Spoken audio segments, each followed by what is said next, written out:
O'zimiz ishxonada bir paytlar har bir hozirgi biznesmenlar singari og'zaki gapirardim. Xodimlarim xato ish qilsa og'zaki urush berardim va u teskari natija berardi. Xodimlarning ketib qolishiga sabab bo'lardi.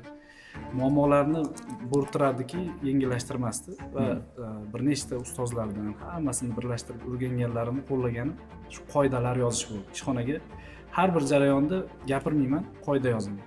Gapirmayman, qoida yozib e'lon qilaman.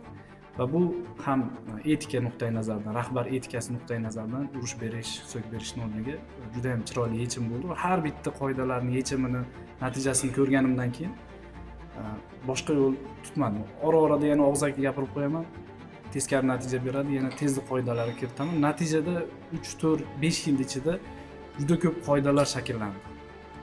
700 ga yaqin qoidalar shakllandi. Uni 80% o'ylab qarasam hamma biznesda bor bo'lgan jarayonlar uchun yechim.